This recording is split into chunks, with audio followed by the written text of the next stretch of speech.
Good evening, Goshen Gators. For those of you that don't know me, my name is Mrs. Deist, and I'm the reading club teacher here at Goshen Elementary. Tonight is the kickoff of a fun new feature, Good Night Gators, from your Goshen Elementary staff. Throughout the rest of the school year, we will be featuring a reader or two each month to share a bedtime story with you. So cuddle up, listen along as we share some of our favorite stories, and be on the lookout for next month's featured reader. Tonight, I'm going to share with you Room on the Broom.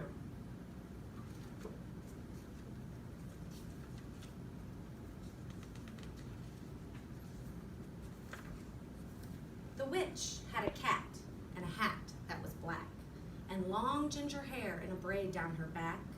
How the cat purred and how the witch grinned as they sat on their broomstick and flew through the wind. But how the witch wailed and how the cat spat when the wind blew so wildly it blew off her hat.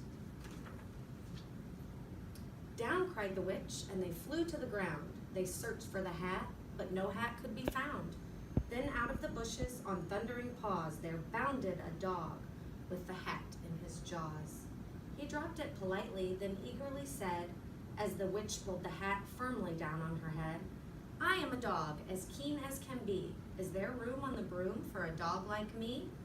"Yes," cried the witch, and the dog clambered on. The witch tapped the broomstick, and whoosh, they were gone.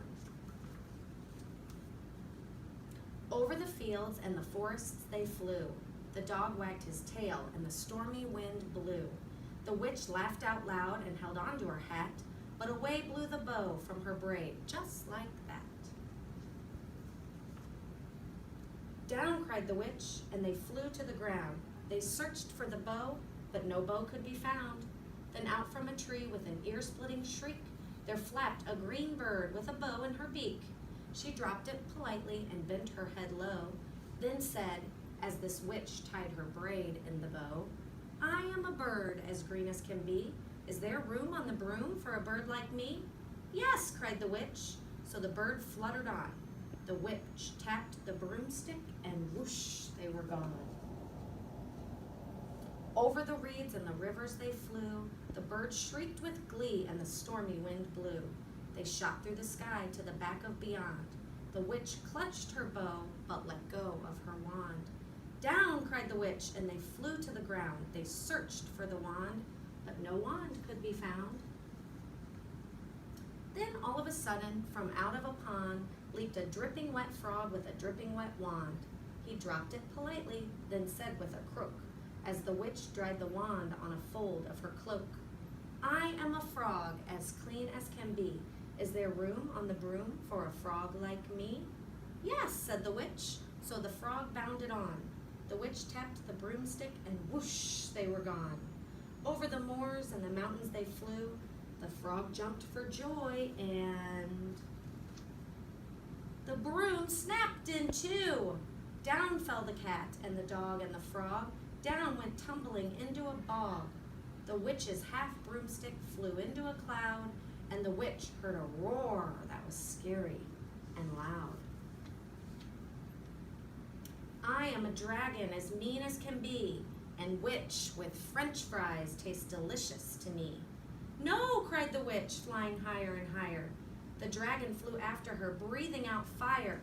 "Help!" cried the witch, flying down to the ground. She looked all around, but no help could be found. The dragon drew near with a glint in his eyes and said, "Just this once, I'll have witch without fries." But just as he planned to begin on his feast, from out of a ditch rose a horrible beast. It was tall, dark, and sticky, and feathered and furred.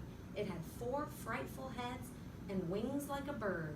And its terrible, terrible voice, when it started to speak, was a yowl and a growl and a croak and a shriek. It dripped and it squelched as it strode from the ditch, and it said to the dragon, "Buzz off, that's my witch." The dragon drew back, and he started to shake. "I'm sorry," he spluttered. "I made a mistake. It's nice to have met you, but now I must fly." And he spread out his wings and was off through the sky.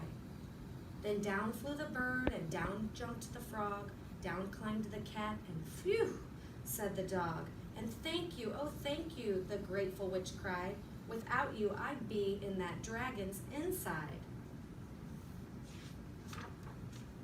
Then she filled up her cauldron and said with a grin, "Find something, everyone, throw something in." So the frog found a lily, the cat found a comb, the bird found a twig, and the dog found a bone. They threw them all in, and the witch stirred them well. And while she was stirring, she muttered a spell. Iggity, ziggity, zaggity, zoom. Then out rose a truly magnificent broom, with seats for the witch and the cat and the dog, a nest for the bird and a pool for the frog. "Yes," cried the witch, and they all clambered on. The witch tapped the broomstick, and whoosh, they were gone. Thank you for sharing this story with me. Good night, Gators.